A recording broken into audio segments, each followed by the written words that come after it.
Hello everyone, mentor 365 TET पे आप सभी का हार्दिक स्वागत है। तो मेंटर 365 टेट के अंदर जो सीरीज़ है टीजीटी साइंस को लेकर, और टीजीटी साइंस के अंदर आज हम डिस्कस करने वाले हैं केमिस्ट्री पोर्शंस को लेकर। मैं धर्मेंद्र सोनी आप सभी के साथ मेंटर 365 टेट पे आपका फिर से हार्दिक स्वागत करता हूं, और उम्मीद करता हूं कि हम केमिस्ट्री को बहुत ही बेहतरीन तरीके से सीखेंगे और जो केमिस्ट्री के डाउट हैं उनको बहुत ही अच्छी तरीके से क्लियर करेंगे। फिर भी आप किस तरह के डाउट्स आपके रह जाते हैं या आपकी डिमांड है वो कमेंट करके ज़रूर बताएं। तो स्टार्ट करते हैं। टीजीटी साइंस के अंदर 2019 का पेपर है और केमिस्ट्री पोर्शन को इसमें हम डिस्कस करने जा रहे हैं। तो शुरुआत पहले क्वेश्चंस के साथ।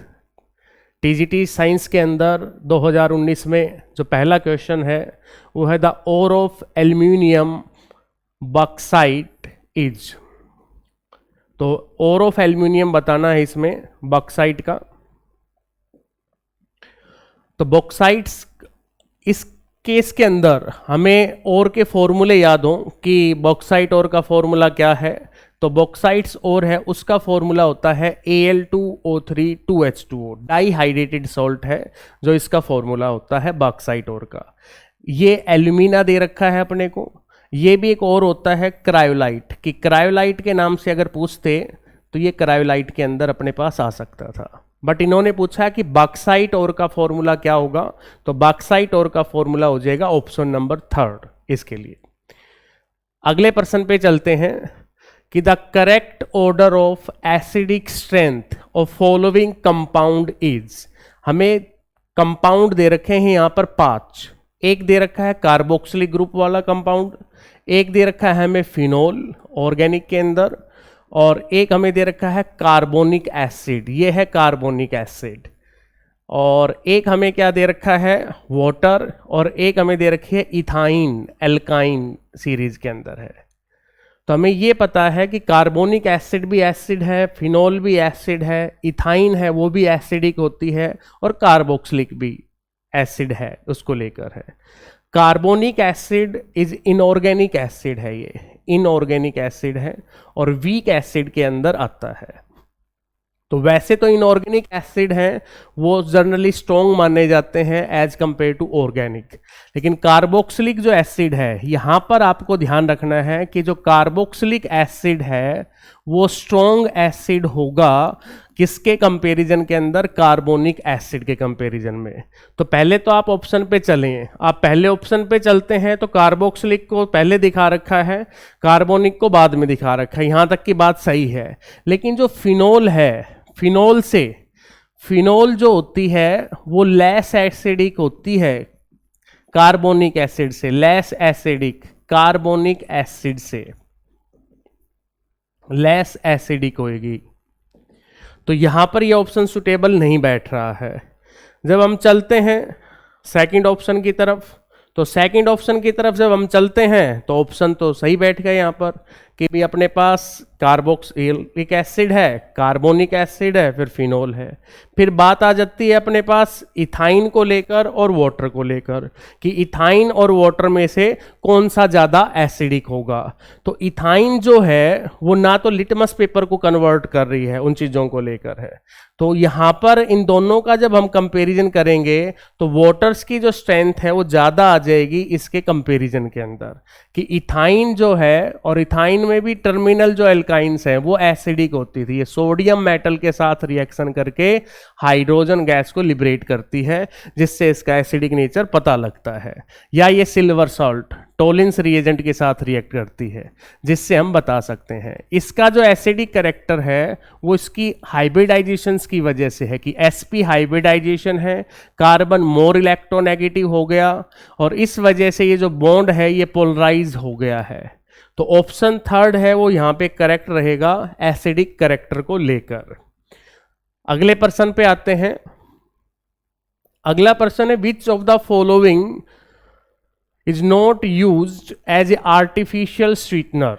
तो आर्टिफिशियल स्वीटनर्स के कुछ एग्जाम्पल्स हैं जो अपने को याद करने हैं। आर्टिफिशियल स्वीटनिंग एजेंट क्या होते हैं कि जो स्वीटनिंग इफेक्ट को प्रोड्यूस करे विदाउट गिविंग एनर्जी, कैलोरी, जो हमें एनर्जी नहीं देते हैं। तो उसी कड़ी में एग्जाम्पल है एस्पार्टेम है, सैक्रीन है, सुक्रालोज है, ये सारे आर्टिफिशियल स्वीटनिंग एजेंट में आते हैं। ये जो एग्जाम्पल लिखा गया है यहाँ पर, ये एग्जाम्पल है ट्रांक्यूलाइजर का। ट्रांक्यूलाइजर्स होते हैं जो मेंटल स्ट्रेस के अंदर यूज होते हैं, मेंटल स्ट्रेस में और डिप्रेशन को कम करने के लिए यूज होते हैं, वो आर्टिफिशियल स्वीटनिंग एजेंट नहीं है। बाकी सभी आर्टिफिशियल स्वीटनिंग एजेंट है। तो यहाँ पे ऑप्शन नंबर 4 है, ये करेक्ट हो जाएगा कि कौन सा आर्टिफिशियल स्वीटनर नहीं है। अगले प्रश्न पर चलते हैं। अगला प्रश्न है मैच द कॉलम। जब भी मैच द कॉलम का क्वेश्चन आता है और एटलीस्ट 4 से 5 क्वेश्चन आपको ऐसे मिलते हैं पेपर के अंदर, तो आपको बड़ी ध्यान से, क्योंकि एग्जाम के टाइम के ऊपर हम बड़ी जल्दबाजी में रहते हैं, प्रेशर्स में रहते हैं और लाइन को पढ़ने में थोड़ी सी गलती कर जाते हैं और उससे हमारा ऑप्शन है वो गलत हो जाता है। तो मैच द कॉलम को, हर स्टेटमेंट को आपने अच्छे से पढ़ना है और फिर कॉलम को मैच करना है। पहला यहाँ मेटल दे रखी है एल्यूमिनियम और उसके सामने लिखा हुआ है इस कॉलम के अंदर electrolysis of oxide dissolved in molten cryolite. तो एल्यूमिनियम है, इसके लिए आपको एक्सट्रैक्शंस पढ़नी है मेटल्स की। जब तक आपको एक्सट्रैक्शंस ध्यान नहीं है कि एक्सट्रैक्शन ऑफ मेटल, तो एल्यूमिनियम मेटल को कैसे एक्सट्रैक्ट करते हैं, आयरन को कैसे करते हैं, कॉपर को कैसे करते हैं, तो एल्यूमिनियम की जो एक्सट्रैक्शन है वो इलेक्ट्रोलाइटिक रिडक्शन से होती है, इलेक्ट्रोलाइटिक रिडक्शन से होती है और उस प्रोसेस का नाम होता है हॉल हर्लेट प्रोसेस। हॉल हर्लेट प्रोसेस का नाम होता है और उसमें मोल्टन क्रोलाइट को यूज करते हैं। तो ये तो इसके साथ मैच कर रहा है कि ए और फर्स्ट है आपस में मैच कर रहे हैं। सेकंड ऑप्शन पे मैं आऊं तो सेकंड ऑप्शन के लिए अगर मैं देखता हूं, फर्स्ट वाला तो मैच कर गया अपने साथ। आयरन के सामने इन्होंने लिखा हुआ है roasting followed by reduction with Coke, कि रोस्टिंग करवा रहे हैं और रिडक्शंस विद कोक के साथ। हालांकि आयरन की रिडक्शन होती है कोक के साथ, इसमें कोई दो राय नहीं है।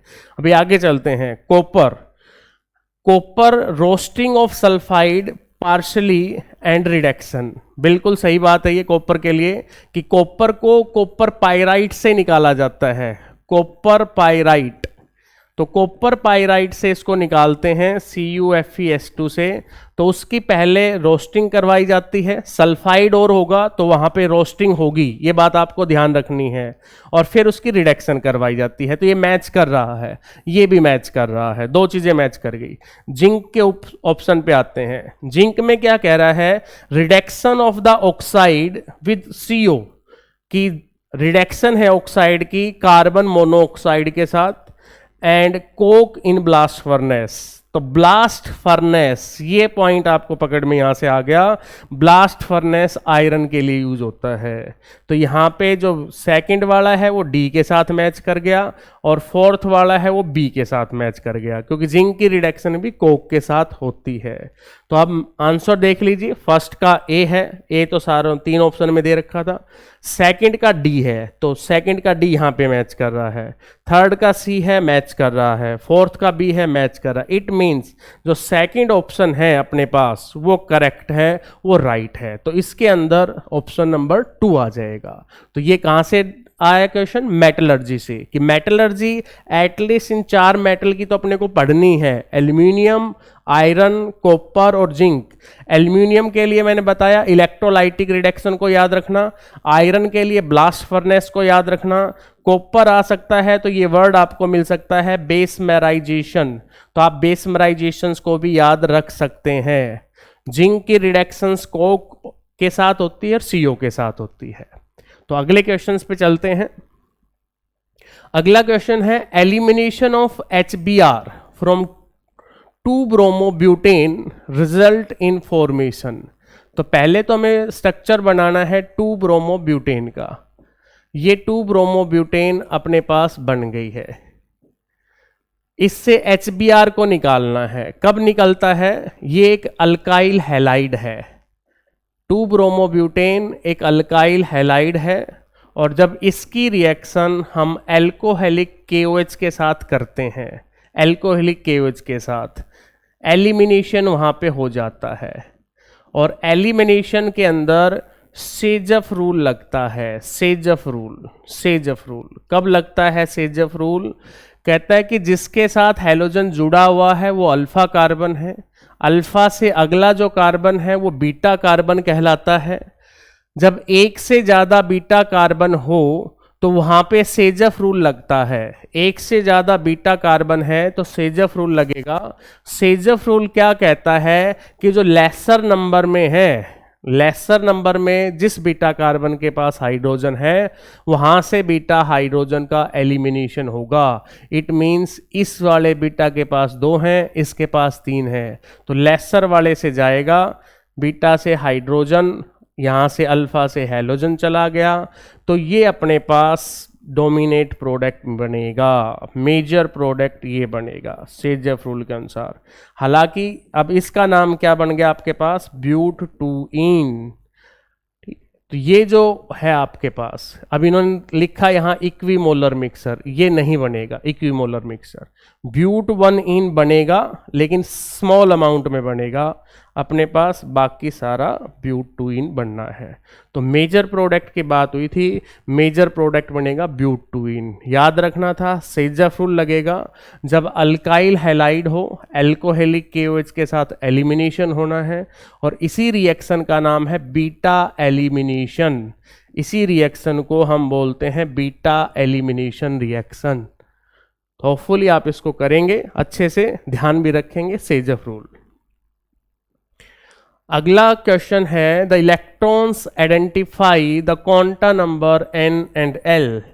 n और l से हमने क्वांटा नंबर्स है उससे इलेक्ट्रॉन्स को आइडेंटिफाई करना है। तो इलेक्ट्रॉन्स को आइडेंटिफाई कैसे करें, और साथ में लिखा गया है कैन बी प्लेस्ड, ये क्वेश्चन दे रखा है, हाँ जी यहाँ से बना है, can be placed in order of increasing energy, कि इन सारों में इलेक्ट्रॉन्स हैं सब सेल्स के अंदर, सेल के अंदर, इनको इंक्रीजिंग ऑर्डर में रखना है। तो अगर हमें एनर्जी के बारे में बताना हो, NL की टर्म में हमें एनर्जी के बारे में बताना हो, तो यहाँ पे लगता है बोहर-बरी रूल। बोहर-बरी रूल यहाँ पे लग जाता है। बोहर-बरी रूल क्या कहता है आपको? बोहर-बरी रूल कहता है N+L रूल, हम इसको बोल देते हैं। N+L रूल में कहता है जितनी ज़्यादा N+L की वैल्यू होगी, जितनी वैल्यू इसकी ज़्यादा होगी, हाई होगी, उतनी ही ज़्यादा एनर्जी होगी, हाई एनर्जी, उतनी ही एनर्जी हाई होगी। तो आपने यहाँ N और L निकाला, इसके लिए 5 आ गया, इसके लिए N+L निकाला 5 आ गया, यहाँ पे N+L निकाला 4 आ गया, यहाँ पे N+L निकाला 4 आ गया। अब 2 केस में सेम आ रही है एनर्जी। पहला पॉइंट तो रूल का कहता है जितनी ज़्यादा इनकी वैल्यू है सम की, उतनी ज़्यादा एनर्जी है। दूसरा पॉइंट कहता है कि इफ़ वैल्यू ऑफ N+L अगर वो सेम आ जाती है जैसे यहाँ पर आ रही है, then higher value of n, जिसके लिए n की वैल्यू ज़्यादा होगी, हायर वैल्यू ऑफ n, उसकी एनर्जी ज़्यादा होगी। तो यहाँ पे N+L की वैल्यू तो सेम है, लेकिन n की वैल्यू इसमें ज़्यादा है। इसका मतलब A की एनर्जी ज़्यादा है एज कंपेयर टू C। अब B और D में कंपेयर करना है। B और D में n की वैल्यू किसकी ज़्यादा है? B के लिए, तो उसके बाद B ऑप्शन आ गया, फिर D ऑप्शन आ गया। तो A इंक्रीजिंग ऑर्डर में लगाना है, ये हमने डिक्रीजिंग ऑर्डर लिख दिया यहाँ पे। तो इंक्रीजिंग में करोगे तो पहले D, फिर B, फिर C और फिर A। तो क्या कोई ऐसा ऑप्शन दिखाई दे रहा है आपको? यस, दे रहा है। कौन सा ऑप्शन है? ऑप्शन नंबर 3 है। तो ये 3rd ऑप्शन यहां से करेक्ट हो जाएगा।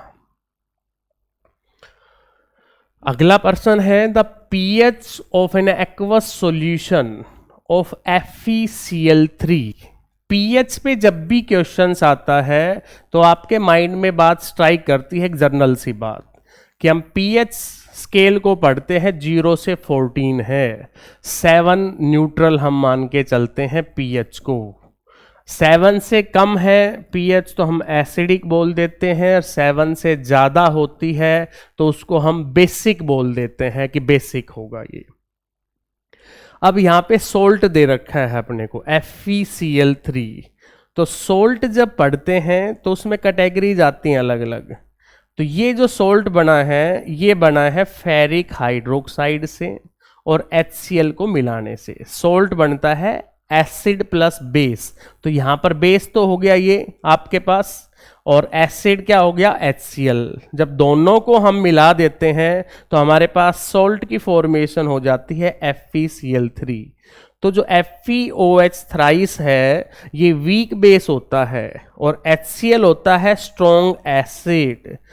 तो वीक बेस का सॉल्ट है, स्ट्रॉन्ग एसिड का है, तो वो हमेशा एसिडिक होगा। तो एसिडिक होगा तो पीएच है वो लेस देन 7 होगी। तो यहाँ पर हम इसकी पीएच बता देंगे लेस देन 7। कंसेप्ट ये कहता है कि वो सॉल्ट बना कैसे है। अगर वो स्ट्रॉन्ग एसिड स्ट्रॉन्ग बेस से मिलके बनता तो वो न्यूट्रल सॉल्ट कहलाता, उसकी पीएच 7 कहते। अगर उसमें स्ट्रॉन्ग बेस होता और वीक एसिड होता, जैसे अपने को सोडियम कार्बोनेट दे देते, इसका सॉल्यूशन पूछ लेते सोडियम कार्बोनेट। तो सोडियम कार्बोनेट बना कैसे है, NaOH से और H2CO3। H2CO3 वीक एसिड है और NaOH कैसा है, स्ट्रॉन्ग बेस है। तो स्ट्रॉन्ग बेस और वीक एसिड का जो सॉल्ट है आपके पास, तो इसकी पीएच बेसिक होती है अगर ये पूछ लेते हैं तो हमसे। तो ये कंसेप्ट आपने ध्यान रखना है क्वेश्चंस को सोल्व करने के लिए। Which of the following halide is most reactive? ये क्वेश्चंस भी अल्काइल हैलाइड से ही उठाया गया है। अल्काइल जो हैलाइड हैं, अल्काइल हैलाइड हैं वो शो करते हैं SN रिएक्शन को। SN का मतलब होता है न्यूक्लियोफिलिक सब्स्टिट्यूशन रिएक्शन को। न्यूक्लियोफिलिक सब्स्टिट्यूशन रिएक्शन इनमें होती है। न्यूक्लियोफाइल, न्यूक्लियोफाइल होता है नेगेटिव चार्ज स्पीसीज न्यूक्लियोफाइल। तो ये सारे के सारे आपको अल्काइल हैलाइड ही दे रखे हैं। अब कौन सा अल्काइल हैलाइड ज़्यादा रिएक्टिव होगा, ये दे रखा है हमें विनाइल हैलाइड। विनाइल, जब हैलाइड हैलोजन जो है वो डबल बॉन्ड वाले कार्बन के साथ जुड़ा हुआ हो तो वो लेस रिएक्टिव होगा। वो लेस रिएक्टिव होगा अगर वो डबल बॉन्ड वाले कार्बन के साथ जुड़ा हुआ है तो इसमें तो डबल बॉन्ड वाले ये तो आएगा ही नहीं। अब आ गया अपने पास इनमें सभी में सिंगल बॉन्ड है, ठीक है, ये सिंगल बॉन्ड था। तो ये है अलाइलिक, इस हैलाइड को हम बोलते हैं अलाइलिक हैलाइड, एलाइल हैलाइड। तो अलाइलिक में क्या होता है कि जब ये हैलोजन छोड़ के जाएगा तो ये यहाँ पे पॉजिटिव चार्ज आएगा, कुछ ऐसा बनेगा CH2 double bond CH CH2 और यहाँ आएगा पॉजिटिव चार्ज। ये डबल बॉन्ड है, हम यहाँ पे दिखाना चाहें ये डबल बॉन्ड है।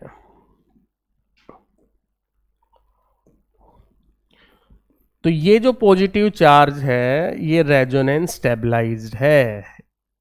रेजोनेंस स्टेबलाइज होने की वजह से ये हैलोजन को आसानी से छोड़ सकता है, चार्ज स्टेबल हो गया। तो ये वाला जो हैलाइड है अलाइलिक हैलाइड वो ज़्यादा रिएक्टिव होगा एज कंपेयर टू अदर में अल्काइल था, विनाइल वाला सबसे लेस रिएक्टिव होगा जो डबल बॉन्ड के साथ जुड़ा रहेगा। ये चीज़ आपको ध्यान रखनी है। तो यहाँ करेक्ट ऑप्शन हो जाएगा ऑप्शन 4। अलाइलिक हैलाइड क्या होते हैं, अलाइलिक कार्बन के साथ, अलाइलिक कार्बन, अलाइलिक कार्बन क्या है, कार्बन सिंगल बॉन्डेड जो कार्बन है डबल बॉन्ड से अगला वो अलाइलिक कार्बन कहलाता है। तो ये ऑप्शन इसमें आना था। उसके बाद है the 4 quanta number of the valence electron of potassium atom. आप देख रहे हैं कि क्वांटा नंबर है उस पे क्वेश्चन आता है। तो क्वांटा नंबर का जो टॉपिक है वो आप अपना स्ट्रॉन्ग कर लीजिए, इस पे क्वेश्चन पूछा ही पूछा जाएगा। मेटलर्जी का जो टॉपिक है उस पे क्वेश्चन आएगा ही आएगा, 100% ये श्योर है। तो पोटासियम एटम की बात कर रहे हैं, पोटासियम का सिंबल है के, एटॉमिक नंबर है 19। मैं जब इसका कॉन्फ़िगरेशन लिखता हूँ 1s2 2s2 2p6 3s2 3p6 और 4s1, 19 इसका एटॉमिक नंबर है। तो वैलेंस इलेक्ट्रॉन लास्ट चला गया 4 में। तो हमें जो n l m या s की वैल्यू को निकालना है तो वो इसी के बिहाफ पे निकलेगी। n नंबर ऑफ सेल, जो नंबर आगे लिखा गया है वो n की वैल्यू है। s आ गया, p आ गया, d आ गया, f आ गया, ये चार ये मिलने हैं। s मिलेगा, p मिलेगा, d मिलेगा या f मिलेगा।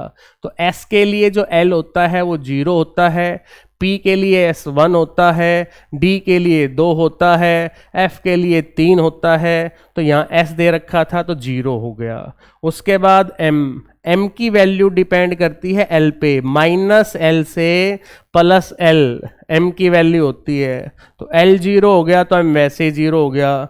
ये फिक्स होता है, या तो +½ होगा या -½ होगा, स्पिन वाला जो है।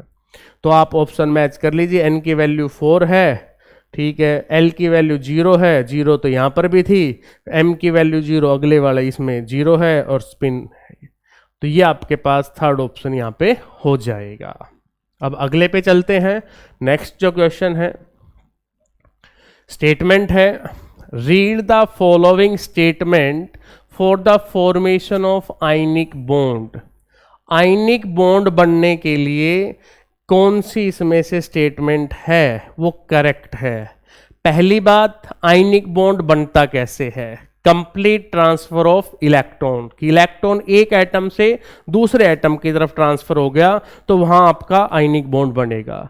तो इलेक्ट्रॉन एक छोड़ रहा है, दूसरा उसको गेन कर रहा है, ले रहा है। तो छोड़ने के लिए, निकालने के लिए जो एनर्जी चाहिए वो आयनाइजेशन एनर्जी होती है, आयनाइजेशन पोटेंशियल होता है। और जो इलेक्ट्रॉन को गेन करने के लिए एनर्जी चाहिए वो इलेक्ट्रॉन एफिनिटी होती है, इलेक्ट्रो गेन एंथैल्पी होती है। और एक चीज होती है लैटिस एनर्जी, लैटिस एंथैल्पी। तो तीन बातों पे आयनिक बॉन्ड डिपेंड करता है, IE पे, इलेक्ट्रॉन गेन एंथैल्पी पे और लैटिस एंथैल्पी पे। आयनाइजेशन एंथैल्पी तो कम होनी चाहिए, electron gain enthalpy high negative होनी चाहिए और लैटिस एंथैल्पी हाई होनी चाहिए। जब ये फैक्टर सेटिस्फाइड करते हैं तो 100% वहाँ पे आयनिक बॉन्ड बनेगा। तो यहाँ पे आयनिक बॉन्ड अपने को बनाना है। तो पहली जो स्टेटमेंट है वो कहती है स्मॉल कटायन और लार्ज अनायन। गलत बात है, कटायन छोटा होगा तो इलेक्ट्रॉन को नहीं जाने देगा, ये ऑप्शन नहीं हो सकता भी। लो आयनाइजेशन पोटेंशियल, मैंने अभी बताया कि आयनाइजेशन पोटेंशियल कम होना चाहिए। इलेक्ट्रॉन एफिनिटी, ये EA का मतलब होता है इलेक्ट्रॉन एफिनिटी। तो इलेक्ट्रॉन गेन एंथैल्पी हम पढ़ें या इलेक्ट्रॉन एफिनिटी पढ़ें तो यही लिखा है हाई होनी चाहिए, ये बात सही है। आयनाइजेशन एंथैल्पी कम होनी चाहिए। लार्ज कटायन, सही बात है, कटायन बड़ा होगा तो इलेक्ट्रॉन को आसानी से छोड़ देगा। अनायन है वो छोटा होना चाहिए और चार्ज है वो कम है। लैटिस एंथैल्पी, ये बात गलत दे रखी है कि लैटिस एंथैल्पी मैंने लिखा है कि हाई होनी चाहिए। तो कौन सा ऑप्शन आप देख लीजिए, बी और सी कहीं पे आ रहे हैं क्या? बी और सी आ रहे हैं ऑप्शन नंबर 3 के अंदर। यस, ऑप्शन 3 ये करेक्ट होगा, राइट आंसर होगा ऑप्शन नंबर 3। अगले पे आते हैं, BOD। ये दो नाम आपको सुनने को मिल सकते हैं, BOD और COD। अच्छा, एक चीज और नोट कर लीजिए आप लोग कि क्वेश्चंस किस किस चैप्टर से ज्यादा बन रहे हैं। जैसे क्वांटा नंबर से बन रहा है, मेटलर्जी से बन रहा है। आप ट्रेंड देखेंगे पिछले जितने भी पेपर हम यहाँ पे डिस्कस करेंगे सब में चीज कॉमन मिलेगी। एक चैप्टर है केमिस्ट्री के अंदर, केमिस्ट्री इन एवरीडे लाइफ, वहां से पर्सन उठता है, केमिस्ट्री इन एवरीडे लाइफ से, उसको अच्छे से पढ़े। एक पॉलीमर है, वहां से उठा लेते हैं क्वेश्चंस को। और एक 11th क्लास में है एनवायरमेंटल केमिस्ट्री का, तो एनवायरमेंटल केमिस्ट्री से भी ये जो क्वेश्चंस है वहीं से उठा है। BOD और COD ये वाटर ट्रीटमेंट में काम आते हैं। वाटर को प्यूरिफाई करने में, वाटर को ट्रीट करने के लिए वहां पर काम आते हैं बीओडी और सीओडी। तो आपसे ये पूछ ले कि बीओडी अच्छा है या सीओडी अच्छा है, अगर कोई क्वेश्चन ऐसा बनता है तो सीओडी है वो बेटर होता है, अच्छा होता है एज कंपेयर टू बीओडी। क्यों सर? क्योंकि सीओडी है वो दोनों तरह के वेस्ट पे काम करता है, ऑर्गेनिक पे भी और इनऑर्गेनिक पे भी, वो दोनों को करता है सही। और सीओडी का रिजल्ट 5 से 7 घंटे में आ जाता है, और बीओडी के लिए 5 दिन लगाने पड़ते हैं, 5 डेज में रिजल्ट आता है। तो बीओडी टाइम कंज्यूमिंग भी है, सिर्फ ऑर्गेनिक मैटर के साथ, माइक्रोब्स के साथ ही डील करता है, इनऑर्गेनिक अगर उसमें इम्प्योरिटीज है उनको नहीं करता है। तो अगर कंपैरिजन की बात आती है कि कौन सा बढ़िया है, कौन सा लेस टाइम कंज्यूमिंग है, किस में टाइम ज़्यादा लगेगा, तो टाइम ज़्यादा लगेगा बीओडी में 5 डेज, सीओडी में टाइम लगेगा कम, वहाँ पर 5 से 7 घंटे लगेंगे। सीओडी में ऑक्सीडाइजिंग एजेंट हम ले सकते हैं, पोटासियम डाइक्रोमेट है, एसिडिक मीडियम के अंदर यूज करते हैं, ये इसमें रिएजेंट हो सकता है।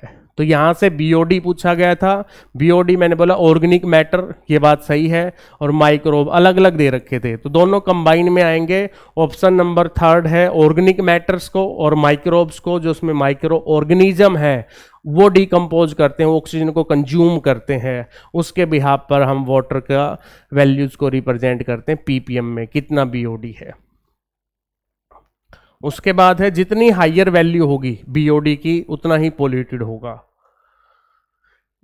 नेक्स्ट है metal crystallize in 2 cubic phase FCC and BCC whose unit length are 3.5 angstrom 3 angstrom respectively and the ratio of their densities, इनकी डेंसिटीज का रेशियो बताना है अपने को क्या होगा। तो आपको ये पता होना चाहिए डेंसिटी जो निकालने का फॉर्मूला है क्यूबिक क्रिस्टलाइज के अंदर, वो है Z इंटू एम ए की cube into N A. What is Z? Z है आपके पास number of atoms per unit cell, एक यूनिट सेल के अंदर। ये जो एफसीसी बीसीसी नाम आपको दिखाई दे रहे हैं ये यूनिट सेल के नाम है। तो एफसीसी अगर यूनिट सेल आती है तो Z की वैल्यू 4 होती है, बीसीसी यूनिट सेल होती है तो Z की वैल्यू 2 होती है। देखिए सेम मेटल है, अलग अलग क्रिस्टल के अंदर क्रिस्टलाइज है, एफसीसी और बीसीसी के अंदर। तो यहाँ से Z तो डिफरेंट हो गया, M सेम है, यही मेटल इसमें है, यही मेटल इसमें है, हमें रेशियो निकालना है। A एज लेंथ है, एज लेंथ उनकी दे रखी है, यूनिट लेंथ जो बोला जा रहा है यहाँ पर वो इनकी डिफरेंट है।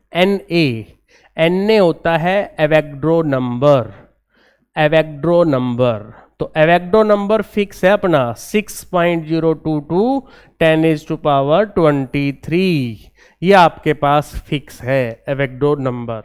तो ये भी कांस्टेंट है, कॉमन हो गया दोनों में। तो हमें तो रेशियो निकालना था कि हम रेशियो को कैसे निकालें। तो रेशियो को कैसे निकाल लेंगे,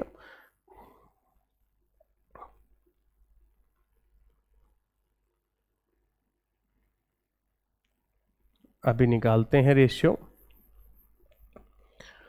तो दोनों केस के अंदर, एक केस मैं ले लेता हूं एफसीसी वाला और एक केस बीसीसी वाला।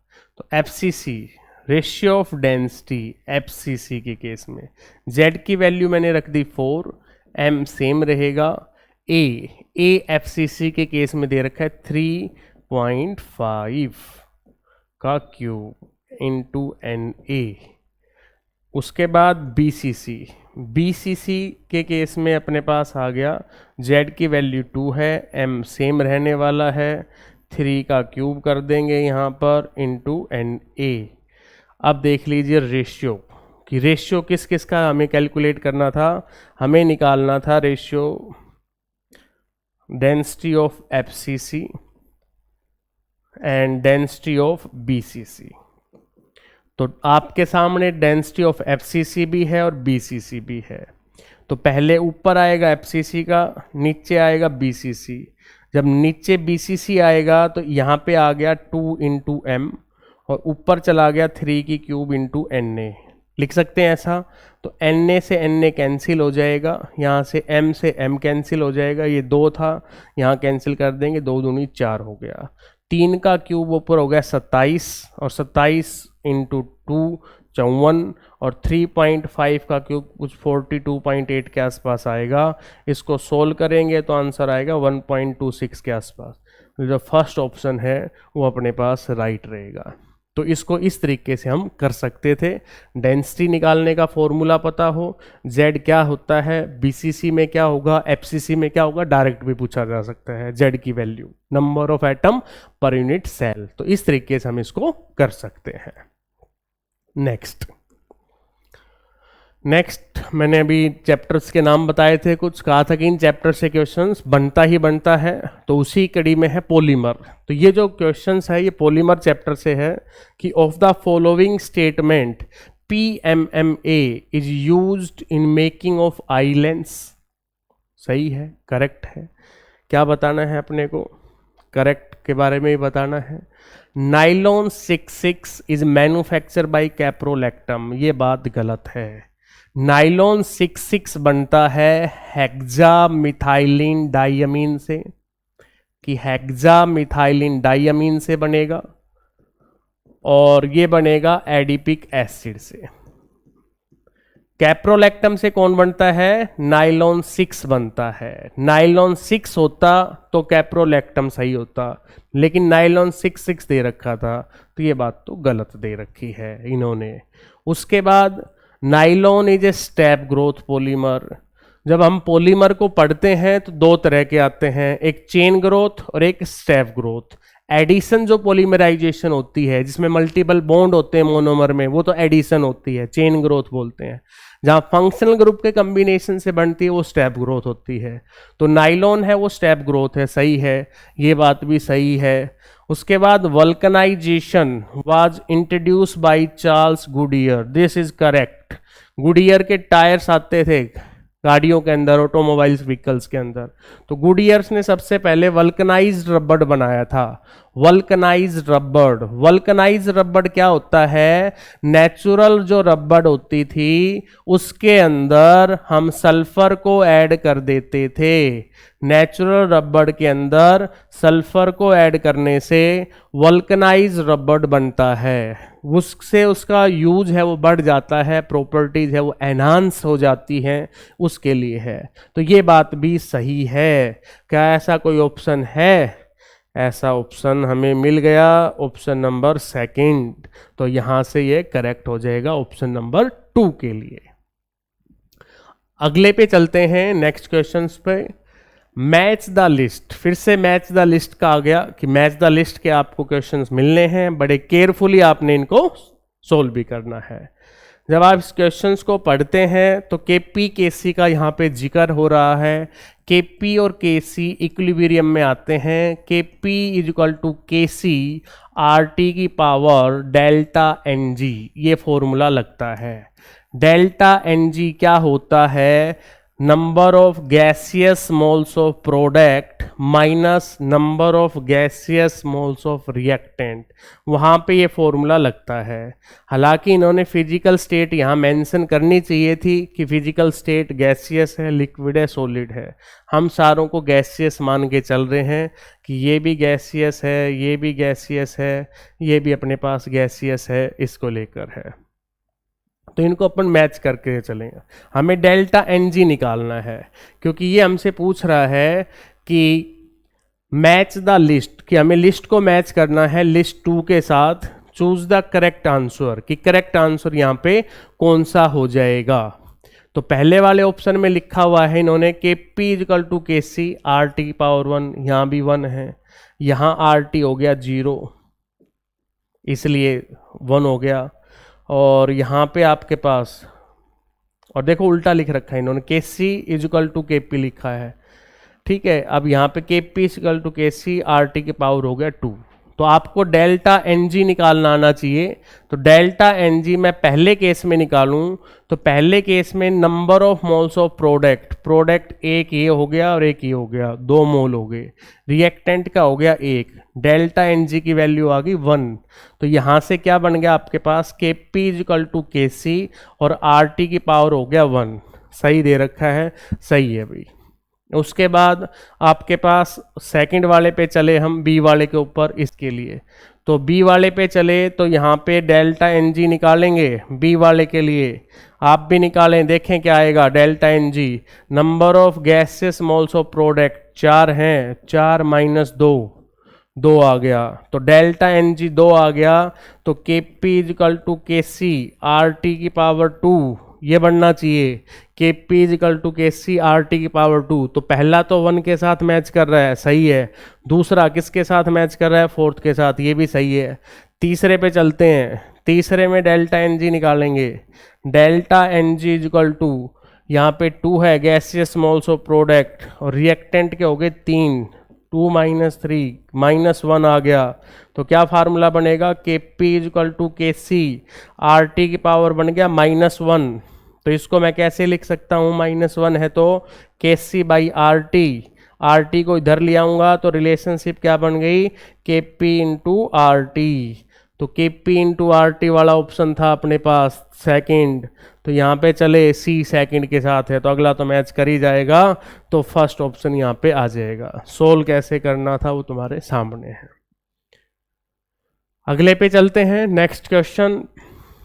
नेक्स्ट है, which of the following does not have tetrahedral structure, कि इनमें से किसका स्ट्रक्चर है वो टेट्राहेड्रल नहीं है। स्ट्रक्चर निकालना है, टेट्राहेड्रल निकालना है। वेस्पर थ्योरी यूज होगी, valence shell electron pair repulsion theory. Bond pair lone pair के बिहाफ पर, कि बॉन्ड पेयर लोन पेयर आपको पता है तो आप आसानी से स्ट्रक्चर्स बता सकते हैं। 4 बॉन्ड पेयर हों और 0 लोन पेयर हों तो आपके पास स्ट्रक्चर बनता है टेट्राहेड्रल। तो इस केस के अंदर बॉन्ड पेयर तो होते हैं सराउंडिंग एटम, एक सेंट्रल एटम होता है उसके सराउंडिंग एटम है। तो इसमें भी 4 बॉन्ड पेयर 0 लोन पेयर हैं, इसमें भी 4 बॉन्ड पेयर हैं 0 लोन पेयर हैं, इसके अंदर भी 4 बॉन्ड पेयर हैं 0 लोन पेयर हैं, इसके अंदर भी 4 बॉन्ड पेयर हैं लेकिन 2 लोन पेयर हैं। बाकी में 0 0 थे 4 के साथ, इसमें भी 4 हैं लेकिन लोन पेयर 2 आ गए। इसका स्ट्रक्चर होता है स्क्वायर प्लेनर। Square planar.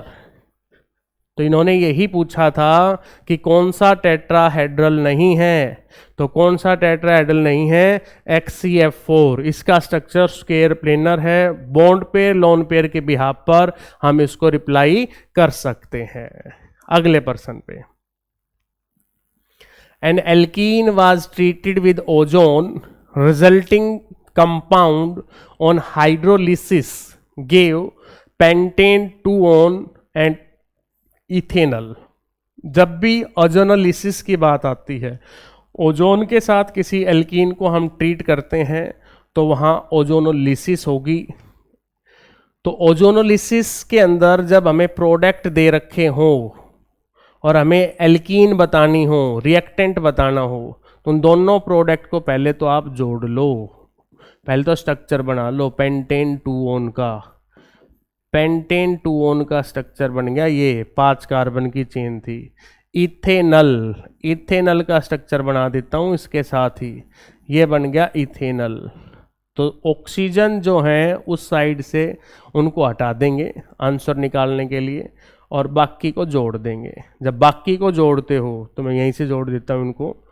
ये ऑक्सीजन मैंने यहाँ से हटा दी अभी, तो ये इसके पास आ गया।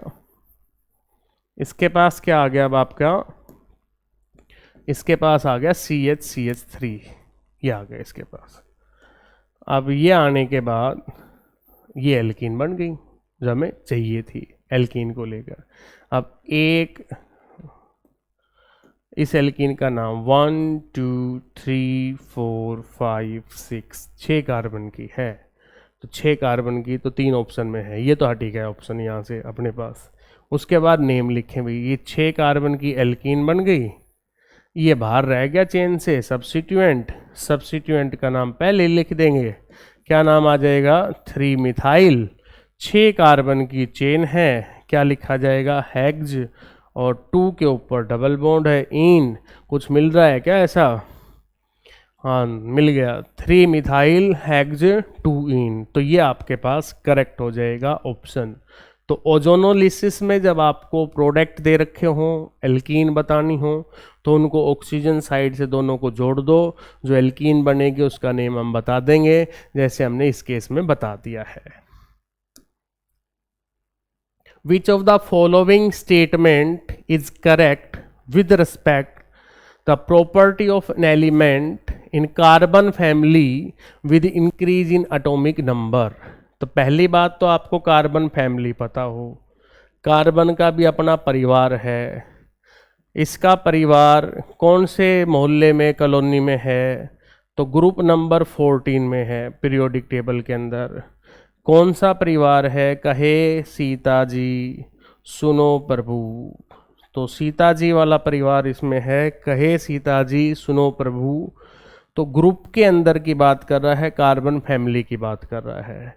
ग्रुप में जब हम चलते हैं, जो प्रॉपर्टीज इन्होंने मेंशन कर रखी है, एक तो एटॉमिक साइज, तो एटॉमिक साइज हमेशा बढ़ता है down the group, atomic number बढ़ता है डाउन द ग्रुप, साइज के इन्वर्सली प्रोपोर्शनल होती है आयनाइजेशन एंथैल्पी। साइज बढ़ेगा डाउन द ग्रुप तो आयनाइजेशन एंथैल्पी कम होगी। मेटालिक कैरेक्टर का ये पूछना चाह रहे हैं, मेटालिक कैरेक्टर बढ़ता है, इंक्रीज होता है डाउन द ग्रुप। ये सारी जो बातें यहाँ लिखी जा रही हैं वो डाउन द ग्रुप की लिखी जा रही हैं।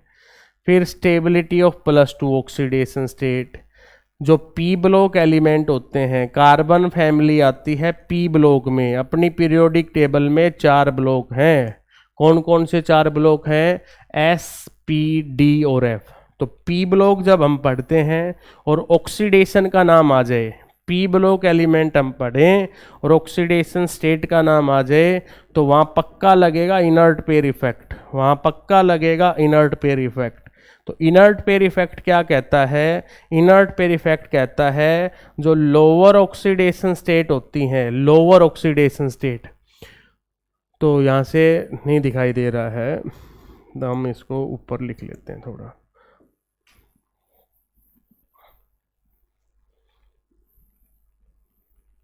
तो मैं आपको बता रहा था यहाँ पर कि पी ब्लॉक में ऑक्सीडेशन स्टेट आएगी तो इनर्ट पेयर इफेक्ट लगेगा।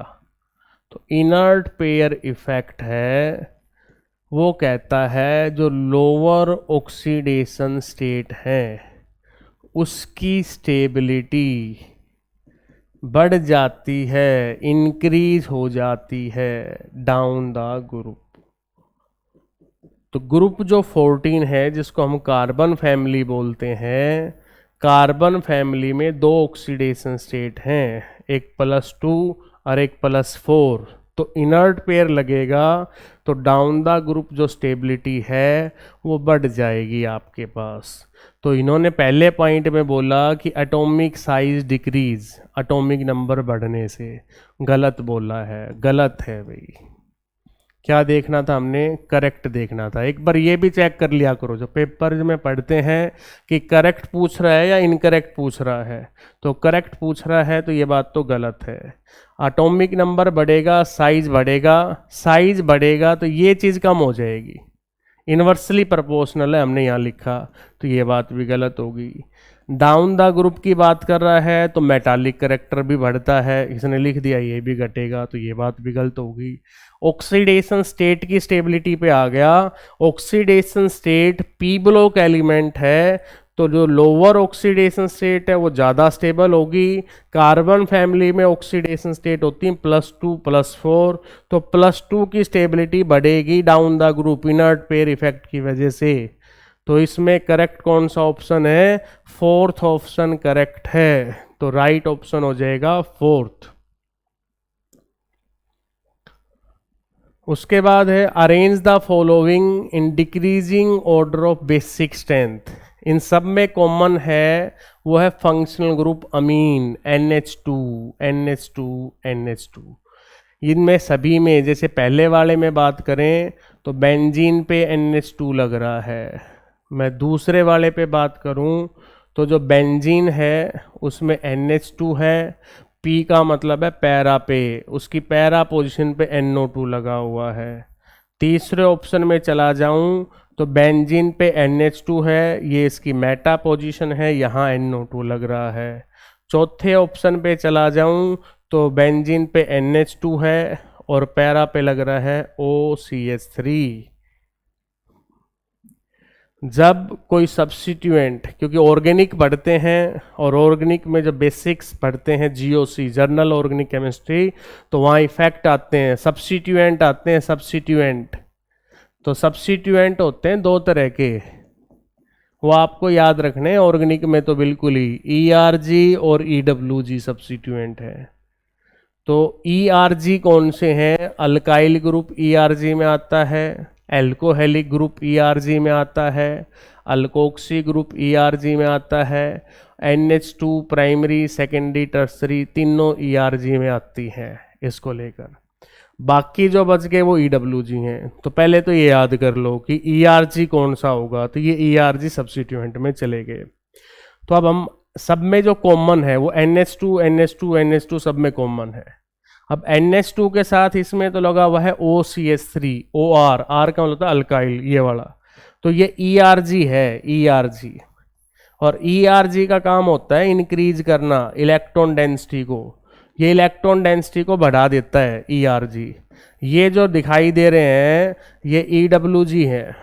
EWG क्या काम करेंगे? इलेक्ट्रॉन डेंसिटी को कम कर देंगे, डिक्रीज कर देंगे इलेक्ट्रॉन डेंसिटी को।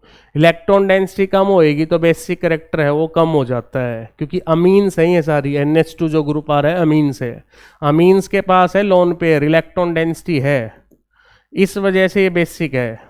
तो EWG वाला तो उस इलेक्ट्रॉन डेंसिटी को खींचेगा। तो ये बात तो कन्फर्म है कि जहाँ EWG आएगा वहाँ बेसिक कैरेक्टर कम होगा, और जहाँ ERG आएगा वहाँ बेसिक कैरेक्टर होगा ज़्यादा। तो इन्होंने पूछा है कि डिक्रीजिंग ऑर्डर में सेट कर दो आप इसको। डिक्रीजिंग का मतलब है पहले सबसे ज़्यादा वाला, सबसे ज़्यादा ERG वाला, ये सबसे ज़्यादा, फिर इसमें कोई भी इफेक्ट नहीं लग रहा है, ना सब्स्टिट्यूएंट है। उसके बाद आ गया ये, तो पहले आ गया फोर्थ वाला ऑप्शन, दो ऑप्शन है फोर्थ वाले। फोर्थ के बाद कौन सा आ गया? फर्स्ट वाला। फोर्थ आ गया, फर्स्ट आ गया पकड़ में। बच्चा कंफ्यूज रहता है थर्ड और सेकंड के बीच में कि यहाँ भी NO2 लगा रखा है और यहाँ भी NO2 लगा रखा है। ये जब पैरा पे था तो ये शो कर रहा था -R, यहाँ पे है तो इसमें खाली है -I। पैरा पे था तो दोनों इफेक्ट थे। तो आपको 2 पॉइंट से पकड़ में आ गया, फोर्थ और फर्स्ट ये तुम्हारे थे। फोर्थ और फर्स्ट से आपका आंसर निकल रहा है तो आप इस पे चले जाओ। -R -I नहीं पता लग रहा है, लेकिन यहाँ से आपको आंसर पकड़ में आ गया। ERG था, बेसिक कैरेक्टर बढ़ा देगा, सबसे ज़्यादा होगा। उसके बाद इस पे कोई भी सब्स्टिट्यूएंट नहीं लग रहा, ये होगा। इन दोनों पे EWG लग रहा है, तो फोर्थ के बाद फर्स्ट वाला ऑप्शन आ गया फर्स्ट, तो ये इसका आंसर हो जाएगा। तो ये 2019 के पेपर के बारे में डिस्कशन था केमिस्ट्री के अंदर, साइंस को लेकर, TGT साइंस को लेकर। यही क्वेश्चन PGT में आ सकते हैं, क्योंकि सारे जो क्वेश्चंस हैं +1 +2 लेवल के क्वेश्चंस थे, उससे ऊपर के भी थे उससे रिगार्डिंग। तो नेक्स्ट जो पेपर है अपना वो 2020 का है, तो उसको हम नेक्स्ट वीडियो लेक्चर के अंदर